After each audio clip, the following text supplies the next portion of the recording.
Welcome to TAAP. I'm Chad, I'm Michael. and this is our inaugural episode. Gonna talk about a couple of things here. First, let's introduce ourselves. Why don't you go first? So I'm Michael. I'm from California. I've been hunting and doing this stuff since I've been, I don't know, 11, 12, probably sooner than that. I grew up with guns. I've always had a concealed carry permit. I've just always been around guns. I'm also very big on safety. Okay. And I'm Chad. I'm from New York. So we kind of come from the opposite ends of the country, but two very anti-2A states. Also spent a lot of time growing up out here. Spent a lot of time hunting, like you did. Also, my immediate family wasn't a gun family. We didn't have guns in the house. But what got me into guns was my best friend and his dad. His dad had a wealth of firearms, and as we got older, he thought that since they're in the house, we should know how to use them and know how dangerous they are. So he would take us out, and we'd do things like shoot cantaloupes, watermelons, things like that, just to see what they can do. Right. I too am very big on firearm safety. I love firearms. I think they're a lot of fun. Nothing is more exhilarating than doing a mag dump down range. Especially if you have one of those speedy pews. Yeah, those are fun to shoot. Yes, they are. If you get a good range, luckily we have Inner 10 that's Yes. really close. And great people there. And they have the pews that shoot a lot. They had the speedy pews. I like the speedy pews. Yes. But I think firearm safety is very important, especially when you're dealing with something that can be as dangerous as a firearm. Yeah. Safety is number one. Yes. Safety is always number one. Safety first. So that's going to take us into the four major rules of firearm safety. Yes. So the first rule is always keep a firearm pointed in a safe direction. Yep. So when we're doing any firearms here, of course they're all unloaded. We have safe spots that we have in the room where we can point these where they're not pointed at an actual person. If for some stupid reason that will never ever happen, if it goes off, it's going to go off in a safe direction. I say that's never going to happen because we're not dumbasses. Right. All right. And for us, our safe directions are going to be over here off to the front and right of us, and then off to Mike's direct right, off to my direct left, behind us. Only place we're not going to shoot the fire or point the firearm. We're not going to shoot the firearm in the house. That's loud. Yeah. That'll hurt your ears, and I'm already deaf. I don't have ear protection when I'm doing this. No. Only place that we're not going to point the firearms is directly in front of me, because that is our camera and video tech, Mikey, and most days we don't want to shoot him. Yeah, and that's where our computer systems are, and I'm more worried about the computers at this point. Yeah, we don't want to shoot the computers. That's all our sound equipment over there. That's important stuff. That is expensive to replace. And without that, we can't be here. Right. So we're going to go on to the next rule of firearm safety, which is keep all guns as though they are loaded. Or treat all guns as though they are loaded. Yep. So now we don't have any loaded weapons. We have a firearm here. Here's the mag. See, no brass. It'd be shiny in there if you see it. Firearm. Right there. You see, slides kicked back. Unloaded. Nothing there. So I'm going to, because I'm handling this for you, slide the magazine and drop it. So there it is. That's what it looks like. Put it right there. See? Now I'm going to go to my safe direction here, and I'm going to try and do this on camera here a little bit just because I'm going to try to. So I'm checking it. I pull the slide back just to make sure there's not a round in the chamber. And now this is a situation where I say to Michael, hey, you got a new firearm, can I see it? Yep. So I'm not going to hand the firearm where this end, this is the smile you're on, blast. No, I'm going to hand the firearm like this, and then he's going to turn it. Right. And then first thing I'm going to do is, again, check to make sure that there's no brass in there. Yep. When I do that, I am looking for brass. I'm not looking to make sure there's not brass in there, so I'm going in there and I'm looking for something shiny. The reason I do that is because your brain will trick you, and if you're looking for an empty spot there, you can see an empty spot. If you're looking for something shiny and you don't see shiny, when you're doing that, you're good. And that's a good point, because a lot of people, when they get handed a firearm and they're told they're unloaded, they're checking to make sure it's unloaded. Right. You should never check to see if a gun is unloaded. You should always be checking to see if a gun is loaded. That's the point. Mm-hmm. So, yeah. Now, even though this firearm is not loaded, we're still pointing it in a safe direction. We're still treating this firearm as it is loaded, even though we know it's not loaded. That's just facts of how you handle a firearm. So then the third important rule here is keep your finger off the trigger until you're ready to shoot. Now, if you were watching when Michael and I were handling this, we always had it like this. Finger outside the trigger guard. You do not stick your finger in there until you're ready to pull the trigger. Yep. So, and then I will take this, and then I'm pointing it down. I could point it down too. I'm just making sure there's nothing in there. So, I just checked for that shiny bit, and I didn't see it. So, I'm going to go behind Chad, so I'm safe here. And if you see my finger, it's that wiggly bit right there. I am not going to put my finger on the trigger. That is bad. When you're holstering this, unholstering this, whatever you're doing, you do not want to be like this, okay? Never be like this, because if you're holstering and you get the habit of even just resting it right in this area, what's going to happen is that holster is going to push your finger and you can possibly shoot your leg. Majority of negligent discharges are because someone had their finger inside the trigger guard when they're holstering. Yep. So what I do is I always make sure this one has a slide here. I always keep it up, resting against the trigger, up above the trigger guard. Nowhere close to the trigger. I don't like to go down. It's always high. I don't even like to try and do it like this, because even getting like this, you're going to get bad habits. Your finger should always get like this. Practice, practice, practice. Yes.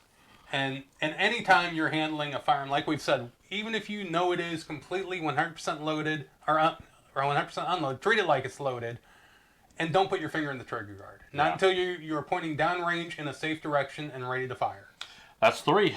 Yes, that is 3. What's our 4th? 4th is always be sure of your target and what's behind it. Oh, yeah. Now, the last part of that is really important. What's behind it? Because you can have a target, and most of these Freedom pellets are moving pretty fast. Yeah, yeah. And they're made to go through things, including your target. So we talked about the safe areas. That's where we know to shoot, because we're aware of what we're pointing, what's over there. Miss Jenny is not on the other side of this wall, so I'm not pointing a gun that way. Hopefully you never find yourself in a shootout, but I mean, put yourself in that situation. If you're not aware of what's going on around you and you go to shoot at a bad guy, yeah, sometimes you have to do it. Unfortunately, this is a bad world we live in sometimes. But how bad would you feel if you shot that, pregnant mother, a baby, some 2-year-old down the street because they were right behind the target and you didn't pay attention? Move. Mm-hmm. You have legs, use them. Or change your vertical angle. Yeah. A lot of people say the best thing you can do is drop to one knee. One, it gives you a better base. Yep. And 2, you're firing in an upward trajectory, so odds are, unless there's someone really tall behind that person, you're probably not going to hit someone else. Yeah, see, and so our show is going to go a lot over safety, and a lot of our safety, there's many, many, many ways to get safe. You just said drop to your knees. I disagree, because it gets the bullet up, and it has a longer trajectory, and you can hit someone down the road. However, you are right, that gets away the immediate target. It clears anything that's right there.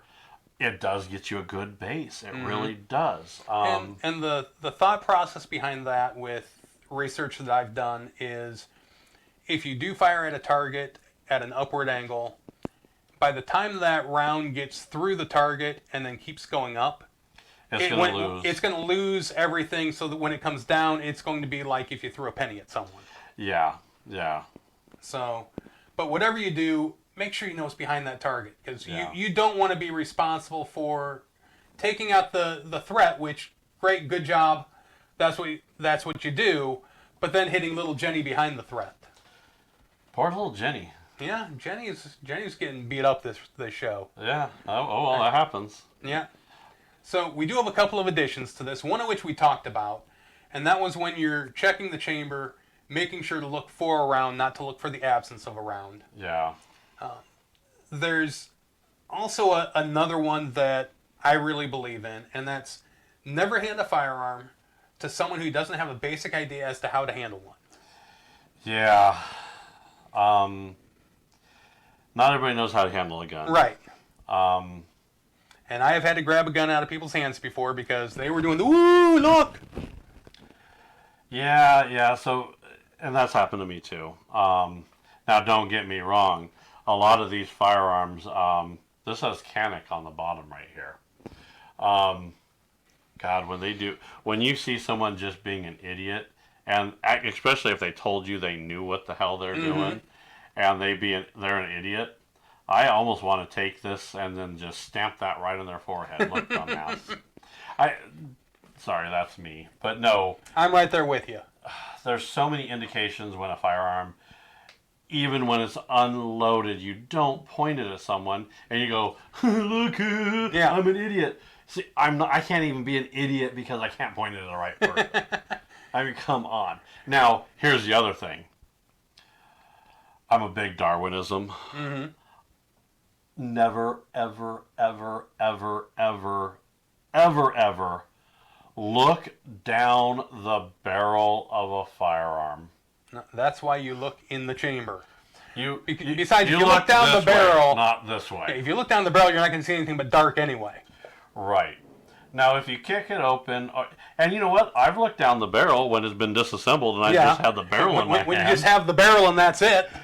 There's no possible way I'm going to shoot myself, but even if there is a round in the barrel, you're not going to fire it because it's just the barrel. There's no firing pin. If you happen to look, so if you pull the trigger and it doesn't fire, don't look to say, "Hey, where's that bullet?" You'll shoot your eye out, kid. Yeah. The other thing, speaking of Darwin Awards, is there was that game going around a couple years ago where people would chamber around and they'd point it at their junk and then feather the trigger. Great way to remove yourself from the gene pool. Yeah, so I'm all for safety. Don't get me wrong, but if I saw someone doing that, at least if it goes off, at least we don't have to worry about that person reproducing down the road and having stupid kids. Yeah. And it goes back to never point it at something you're not willing to destroy. Right. Apparently, they're willing to destroy their junk. You know, they're twigging berries. They're going to give themselves the express lane to a sex change doing that. Yeah, and I don't recommend it. No. I just don't. So, because of this, we've kind of, between the two of us, kind of come up with the 3 questions to ask if you're talking to someone that you don't know if they know how to handle a firearm. Kind of Walking Dead style on this. And I like The Walking Dead. I liked that show. So yeah, we got the 3 questions. Yep. It's The Walking Dead 3 questions we have. So, what do we got? Different than the ones that Rick used, but first one, have you ever handled a gun before? Yeah. If they say yes, what previous guns or calibers have you shot? And that's going to be telling. Right. So you got to understand that if you ask the first question, have you ever handled a firearm before? If they say no, then we're going to go through. Now I don't mind educating them, going through, and once they understand, if their aptitude and I feel comfortable that after going basic rules and safety over with them, that they could hold a firearm. Okay. Mm-hmm. But if they say yes and they say, "Yep, I've shot a 30-06," well, have you shot? A follow-up question would be, have you shot a handgun? But just because someone shoots a deer rifle or a .22 doesn't mean they know how to handle a firearm. Right. So that's why we said, previous guns, calibers. You're basically trying to get an idea of where they're at. Because I don't want to get shot. You know, if they say something like, "Well, I shot a Glock 358 caliber," well, you know they're blowing smoke up your ass. I would say, really, how much does that cost? And where can I get one? Where can I get the rounds for that? I have a Taurus Smith and Wesson. Yeah. You do? When did they collab? It was a joint project. Right? They only made one in my garage. Yeah. So, and then the third question is, are you on anything that could impair your judgment? Yeah. And that's a big one. You don't want to is. hand the gun, even if they fully know how to handle a firearm. You don't want to hand the gun to someone that's impaired.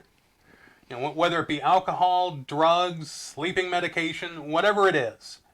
If they're impaired, don't put a firearm in their hands. Yeah, if they're, you know, if you're like, if you ask a question like, huh, what? What? Dude, like, Oh, wow, you mean it shoots stuff? yeah, no, don't do it. Let me put it this, if they're let me see that. No. That's a no. And for the rest of you, if you have been drinking or doing something else, don't handle your firearms. Oh, yeah. Because, you know, it only takes one mistake. It does. And here's the thing, there's, with firearms and with a lot of the rules and everything, I will tell you, it is so easy to lose your rights for firearms. Mm-hmm. They are making it that way. To try to get them back is such an uphill battle and will cost you so much money that I would recommend just erring on the side of caution. So if we're going to a bar, we put our guns away. Mm-hmm. Mine's not. If I know I'm going to a bar, I don't even have it in my car. I don't even lock it in my lockbox. I leave it at home. Yeah, I know I'm going out. Now, if I'm out and about, and I'm carrying, and you call me and say, hey, let's go have a beer. Mm-hmm. I'll either A, swing home, or I will immediately put the gun in the lockbox in a secure container. I will unload it because I really want that unloaded at that point. Secure it, and then if I want to go to a bar, I'm going to have a drink. Well, and we've been in this situation several times. Oh, yeah. I carry very often. Me too. It's a rarity that I'm not carrying pretty much. And it's sad that it's to that point. Right. But there are a lot of times where we'll go out and grab something to eat, you and Rebecca, and maybe Mikey comes along. Oh, yeah. And we'll go to a local restaurant, bar, whatever it is, just to get some food. Right. How often do you see me get a drink? See, and that's the other thing is you have to be aware of where you're going, what you're doing. We're going to swing by whatever restaurant it is. Bucksnort. I love Bucksnort. They're in Iowa. If I go in there and I'm like, well, I've got my firearm, I have a choice. I could carry or I can not carry. And if I decide to drink, I'm not going to carry. All right. If I have other things to go do, I'm not going to have a drink. Now, you can carry or you can drink. You can't do both. Now, you can do neither, but you can't do both. Yeah, that's true. And believe me, I love some adult refreshment. Me too. But if I've got my firearm on me, that's a choice where I'm not drinking. Right. And that is the smart, responsible choice to always make. I hate the word always and never, but I feel for these, they have to be used. Yep. So it's an absolute. I agree. It is an absolute. There is no gray area when it comes to these. Sorry, that's what it is. So it's not I can have one and it'll be okay. Right. No. You know, this isn't you go out to the bar with some buddies and you know you have to drive home. Well, I can have a couple. We're going to be here for a while. Nope. Yeah. I would say if you have a drink at all during that day, put it away. Yep. So if